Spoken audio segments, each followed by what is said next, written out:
Previous to working with NPMA, I spent about 12 years working for a pest control company. Right after graduate school, I received my master's degree in entomology and then my PhD in entomology. I went to work for a pest control company in Baltimore, Maryland. So we serviced 7 states in the mid-Atlantic, and we had about 400 technicians. And I was the technical director, so I was responsible for the training and procedures and protocols. In fact, during that time, Derek was the regulator that was responsible for keeping companies like mine in line. And so I got to know Derek then, and then only after I came to work with NPMA did I get involved with the national scene. But this is the stuff that I'm interested in. I wanted to take time this morning before our first break. We're planning to have a first break at 11:45. That might be different from the program that you have in front of you. I'm sorry, but 10:45. Once menos cuarto. Huh? Close? Yeah. That's all I know. That's all I got as far as Spanish. I can say gracias, I can say adios, and then I'm going to say that on my way out tomorrow. We're going to talk about some wood-destroying insects, and I'm going to try to give you an overview of a bunch of different wood-destroying insects, including wood-destroying beetles and drywood termites, because I suspect that many of the fumigations that you're doing in Puerto Rico are for those two creatures. So we'll spend a little bit of time. I'm going to run through wood-destroying beetles, but I want to point out to the group, and this is an important thing to remember, when you see these holes in a piece of wood, these tiny round or sometimes oval holes in a piece of wood, it's important to remember that those holes are exit holes. Those are the holes the beetles emerge from the wood. They are not the holes a beetle chews into the wood, right? This is the exit hole. So when we refer to them to the clients, these are exit holes. Typically, with any of these wood-destroying beetles, the eggs are laid on the surface of the wood. They're either laid directly into the pores of the wood or into cracks and crevices in the wood, and then those eggs hatch and develop into larvae. The larvae are the life stage of the insect that actually does the damage, right? In the case of termites, they ingest the wood, they use it for energy. In the case of wood-destroying beetles, the same thing is happening. In some cases, the beetles are feeding on and digesting cellulose. In other cases, the beetles are simply feeding on the starches and sugars in the wood. Eventually, these beetles develop into the pupa stage and then finally emerge through the holes as adult beetles where they find a mate and lay eggs, right? So that's kind of the life cycle of the wood-destroying beetles. We're going to cover fairly quickly 4 kinds of wood-destroying beetles, and I'm going to cover them at a fairly high level because different species fall into each of these categories. The first are the true powder post beetles. These are the licted beetles. We recognize the licted beetles because they're tiny, reddish-brown, sometimes brown to black beetles that are cylindrical in shape with parallel sides. And when we view them from the top, we're able to see that their head is visible. In the next group of beetles, we'll see the head is hidden. In this case, the head is visible here. When we look closely at their antenna, there's a 2-segmented club, but we typically are not going to see the beetles themselves. Usually what we see are the exit holes or the damage, and we need to be able to recognize what beetles are damaging the wood based on the damage that they leave behind. So in the case of the true powder post beetles, they prefer to feed on hardwoods. And so Because of that preference, when we look at the piece of wood, we first determine, well, what is it made from? Is it a hardwood? Is it a softwood? If it's a hardwood, chances are it's a lichted beetle. They also prefer fairly new hardwoods with a starch, a fairly high starch content, greater than 3%. As wood ages, the starch in the wood, which is the stored sugar, gets converted into other structural components that the beetles don't digest very well.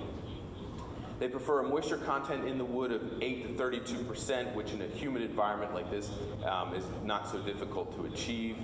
But most important to remember are these round exit holes. The true powder post beetles have round exit holes that are 1/32 to 1/8 of an inch in diameter. The frass, or the powder, that comes out of these holes feels like baby powder. It's very smooth, very soft. So when you see the powder emerging from these holes after the beetles push their way out, you take some of that in your hand and you feel it, and it feels like talcum powder. Very smooth. So it's the true powder post beetles, right? It feels just like powder. So this is from some oak flooring. Typically in homes, the structural components are often constructed from softwoods, pine and that sort of thing. The flooring, the molding, the furniture is often constructed from hardwoods like oak, teak, those sorts of things. Now this beetle, the Anabaeid beetle, is also called a powder post beetle, but it's not the true powder post beetle. It's a completely different family. What you notice right away when you see this beetle is that when you observe it from the top, looking down, its head is not visible, right? Its head is tucked down underneath. It's hidden down here. So when you look at these beetles, you notice that right away. This looks very similar to some of the stored product or grain pests that we'll see later on. The most common one that we encountered, at least on the East Coast, in the Mid-Atlantic, is this one, which is called the Virginia creeper. This particular beetle is what's called the Death Watch beetle.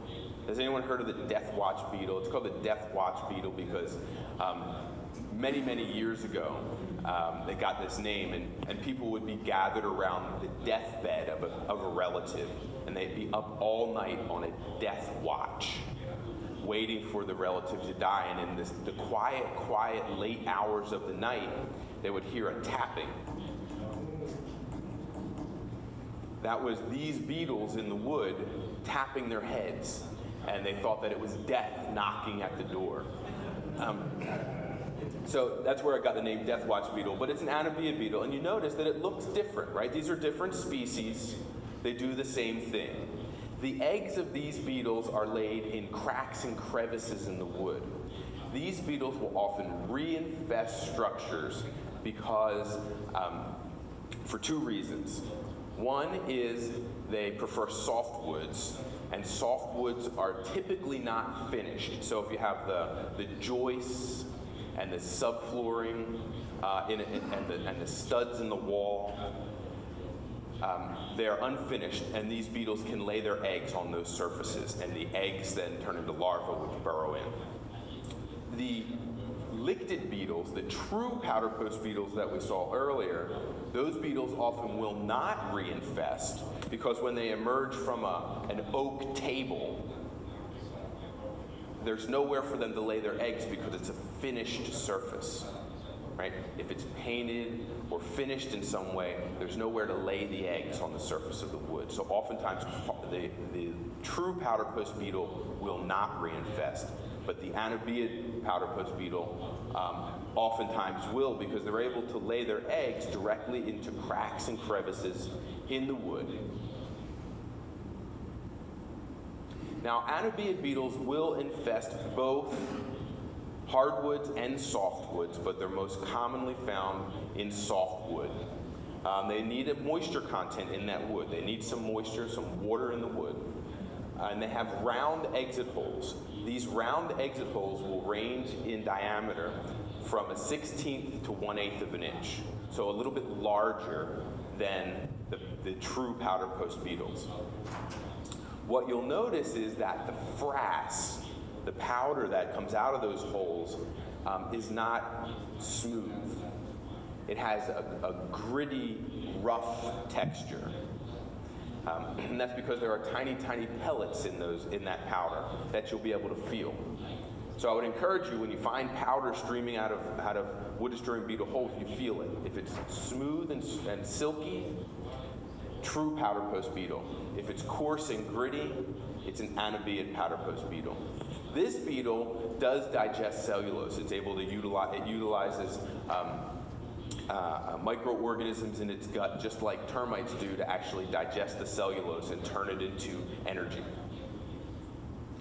At least in the mid-Atlantic, in my experience, there are a lot of homes built out in the woods made from logs, right? Log cabins, log homes. And this is probably the most common beetle that we encounter in these log homes. You can see these exit holes here. Now this beetle is an interesting looking critter. This is what's called a false powder post beetle in the family Bostrichidae. They prefer softwoods, hardwoods, but then also bamboo. This beetle will typically not reinfest wood. It'll often emerge but not reinfest. This is often found in baskets or woven with bamboo or wicker furniture. The frass does not stream out of the holes, so you won't find the powder. Instead, it's packed deeply into those galleries inside the wood, and so you'll rarely find any frass with these. Not very common, probably not so important. Now, the old house borer is the largest of these wood-destroying beetles that you might encounter. Could range in size from about a ½ inch to an inch in length, right? Big beetles.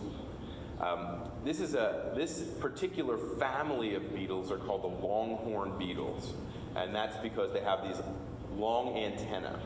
There are other species in that family that have extremely long antennae, and you've seen these that have antennae that extend all the way back here. In this case, the old house borer does not have extremely long antennae, but longer than normal antennae. What you also notice on this particular insect is its dark color, but it has this grayish white hair covering its body.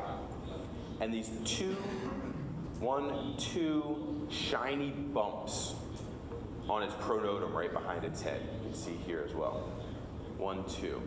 Oftentimes you'll see a white or gray band across the back of the wing covers here. The larvae are, they do believe that the larvae can actually digest cellulose on this as well. The thing that you'll notice on this particular beetle is that the exit holes are not round. They're oval in shape. So these oval exit holes are going to be the indicator that you're dealing with old house borers. Typically, as the larvae are feeding through the wood, they get large. So this turns the adult beetle could be 1 inch in length, right? The larvae can actually be even larger. So the babies can be larger than the adults, right? And it looks like a grub in that wood. And as it chews through, you can hear the mandibles as they rasp, as they bite against the wood. And it makes a clicking sound in the wood. So if you listen closely in a structure that's infested, you can actually hear that noise. Really pretty neat. And they make a characteristic pattern inside the damaged wood. You can see all these ridges in the galleries. The galleries are not smooth. In carpenter ants or in powder post beetles, the galleries are very smooth. But in the case of old house borers, you can see where they bite, they chomp their way through the wood. Now, you might be asking yourself, why do I need to know the difference between old house borers or powder post beetles, and what does this have to do with fumigation, right? But we know by reading the fumigation labels for that there are different dosages for different species. So it's important, first step of an integrated pest management program is always inspection and identification. So if you can identify what the pest is, you'll be able to apply the correct dosage. So I just gave you a lot of information, right, about 4 pests, and I gave it to you in 20 minutes. I typically take an hour to tell people that. But I want to cover drywood termites too. So I just wanted to give you this chart to help you remember 2 important facts. If we remember this acronym, LABO, L-A-B-O, which is Lictid, Anabiid, Bostrichid, Old House Borer, LABO, we can easily remember whether or not these beetles are likely to reinfest a structure, right? Because we can remember New York, New York, NY, NY. Will they reinfest? Lictid? No. Typically not, because they're emerging from finished hardwoods. Anabiids typically reinfest? Yes. Bostrichids? No. Old house borers? Yes. So you can remember New York, New York pretty easily there. The other thing to notice here is the progression of which woods they like to feed on. So the lictid beetles prefer to feed on hardwoods, the anabiids both softwoods and hardwoods. Bostrich is soft and hard, and the old house borer only soft. So there's a progression there as well. So it's important to know what species you're dealing with so that you can apply the correct dosage. If you attempt to apply a drywood termite dose for powder post beetles, your fumigation will fail because it will fail to kill the eggs, all right? Another question you might ask is, well, I can see this damage. Are these exit holes active? Is it active? Is it not active? And you can figure this out by trying to determine if there are new exit holes. So if you have a piece of wood, you can count the exit holes. If there's so many exit holes like this that there's too many to count, you can draw a circle on the wood in a place where your client won't see it, and count the number of holes in that circle. Count the number of circles here. Come back later in the season, count the holes again. If there are more holes, then we know it's an active infestation. There will never be fewer holes. If there are fewer holes, you have miscounted. If the beetles themselves are there, then absolutely, then it's an active infestation. It's very rare. I had one opportunity when I went to visit a client, and we were trying to determine whether or not the infestation was active or not. The client had questions for me, and as I approached the house and to greet the customer, an old house borer landed on my shirt inside their screened porch. So that was an active infestation there. We did a fumigation. The next thing to ask is, well, is the frass fresh or not? Usually new frass will be lighter in color than old frass. The fact that it's just falling out of holes is not an indicator that it is that it's active. A lot of activity in an old house can cause those timbers to shake, and that wood the powder can fall out of the wood. Another thing to ask is, were the holes or this damage that you're seeing, did that occur before the wood went to the mill or before construction? In this case, you see these holes, and this is not a wood destroying beetle at all. This is called an ambrosia beetle, and you note and you'll recognize it because it has this dark staining around the exit holes. That dark staining is from fungus. The adult beetles drill in, the fungus grows in the tunnel, and the larvae feed on the fungus, and it stains the wood like this. So this happened before this wood was cut. Same for this picture. You notice this is a longitudinal section, or when the wood was cut, it cut directly along or through the gallery. And so you see this is not an exit hole at all. It was a gallery that was formed before this wood was cut and put into the house. So you need to be able to recognize these things as you talk about wood-destroying beetles. Does anyone recognize this one? This is bark beetle galleries. These are beetles that feed just underneath the bark on the tree. And they make these galleries, and scoring on the surface will not reinfest, is not a concern for your customer. Okay, let's keep moving along, because I want to cover drywood termites, because I think that you're probably encountering drywood termites for your fumigations, probably more common than the wood-destroying beetles.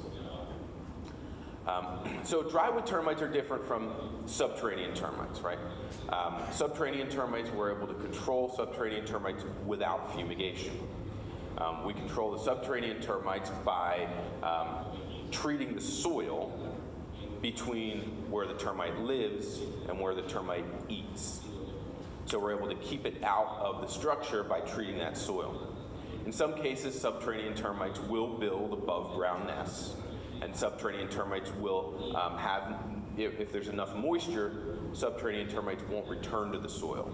But in most cases, you'll be able to control subterranean termites without fumigation at all. But when it comes to drywood termites never leave the structure. They don't go down into the soil. Drywood termite colony could survive for years inside one piece of furniture or inside one cabinet, right? And it will continue to do damage, cause problems for that wood in the furniture or for that wood in the house. So they spend all their time in that wood, and it's interesting because just like all other termites, they're social insects, right? And when we use this word, eusocial means truly social. And there are different caste, different termite caste, that is different, termites do different jobs. There are soldier termites, worker termites, reproductive termites, all working together for the good of the colony. There's also the reproductive termites that are going to be doing all of the egg laying and reproduction. All the termites within a colony are related because they came from a single pair of a king and a queen. They don't require any moisture from the soil and can infest and feed on extremely dry wood. As they excavate these galleries, you also notice that the termites will feed across the galleries, or across the rings in the wood, across the grain of the wood. Subterranean termites typically have the damage looks like layered, right? Because they follow the rings. Drywood termites will go right across these rings and make these galleries that go all over the place. Drywood termites can live, like I said, inside a piece of furniture like this and never emerge at all. They'll spend their entire life hidden away. After a couple of years, these small colonies will produce swarmer termites, and these swarmers, the winged termites, will fly out to break off their wings, find a mate, and then start a new colony. Question? What's their life cycle? I don't have a slide for it, but so for the question is, what is the life cycle of the termite? The termites have gradual metamorphosis, right? So you have an egg that's laid, and that egg, as it develops, could take different paths depending on what its job will be. So in some cases, it's a worker. It's going to be, just spend its life feeding and eating the wood. In other cases, it'll become a soldier. In other cases, it'll become a reproductive later on. In addition to the king and the queen, there are other supplemental reproductives in the colony that will also lay eggs. So Drywood termites are, they're going to be moving and traveling through the wood, and that movement and travel through the wood is going to be periodic in nature. So there'll be periods of activity, inactivity. They'll move to different parts of the structure or different parts of the wood food source based on differences in temperature or moisture.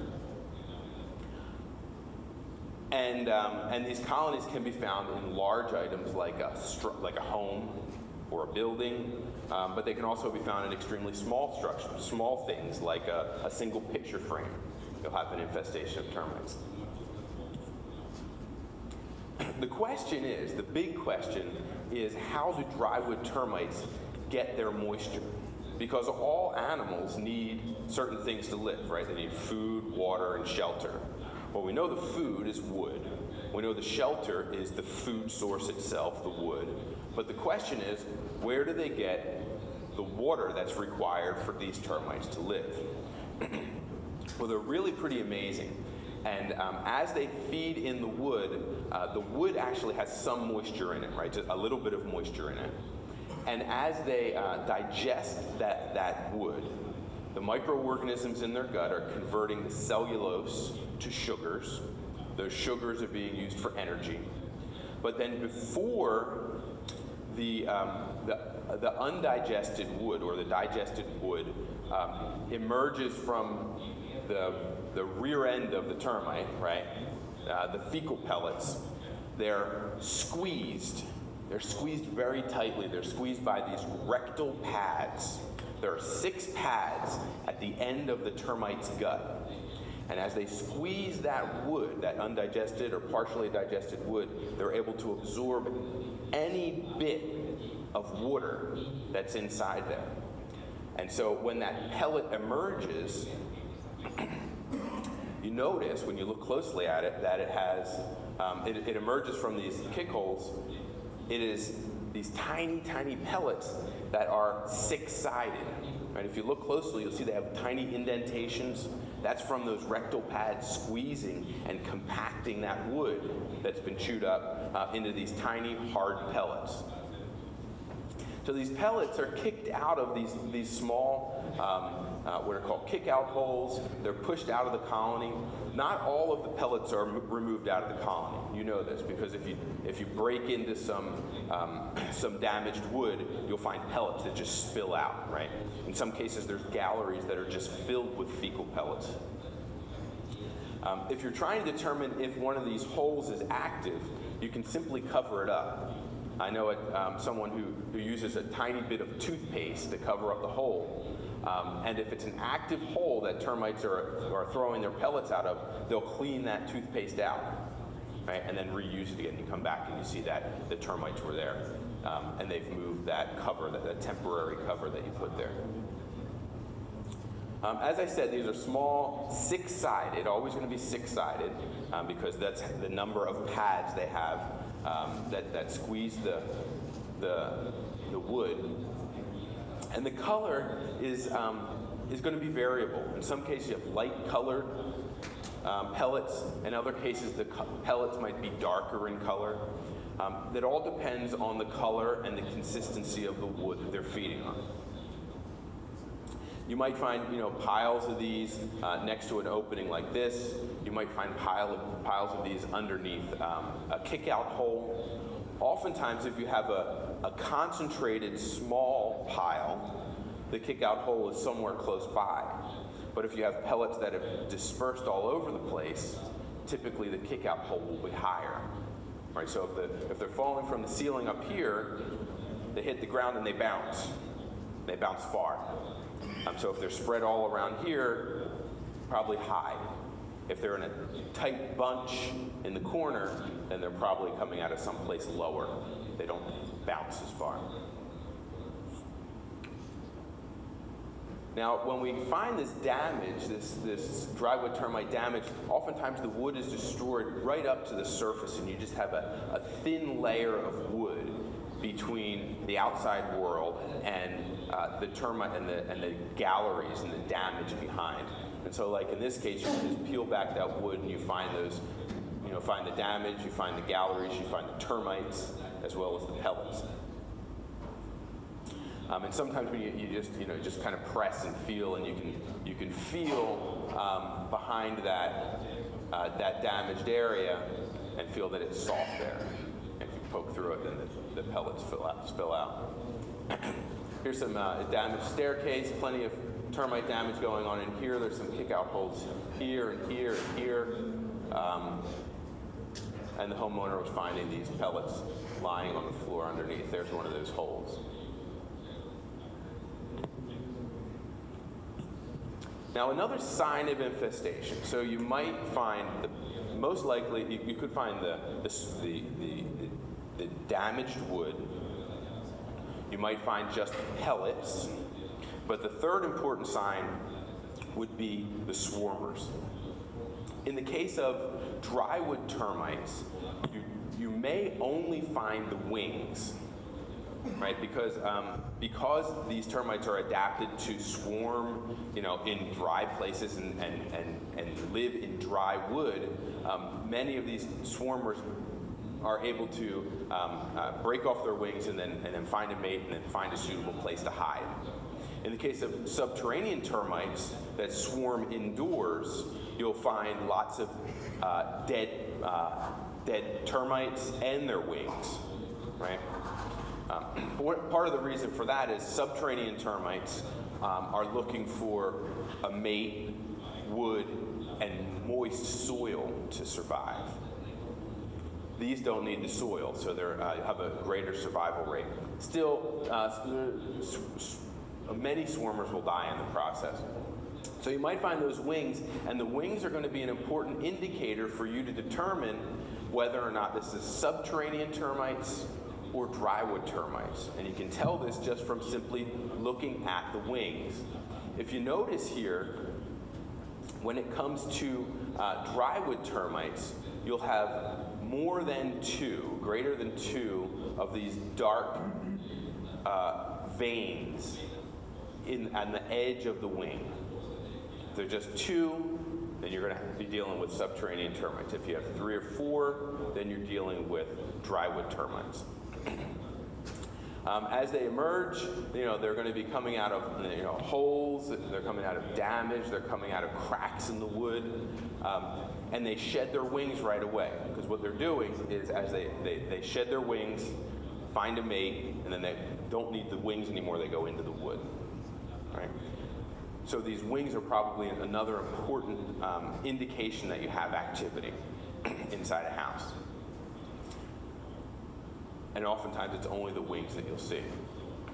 So I wanted to give you an overview of some of these wood-destroying pests, and I tried to do it quickly, but give you kind of a broad indication of the kinds of pests that you are most likely going to be doing fumigations for. Now, later on today, we'll talk about not only fumigation, but we'll also talk about opportunities for you to control some of these termites and wood-destroying beetles with means other than fumigation, because there are some alternatives in certain cases. In some cases, the only thing that will control the bug is fumigation, but we'll talk about some things later on that will help you to identify ways to control some of these termites without fumigation.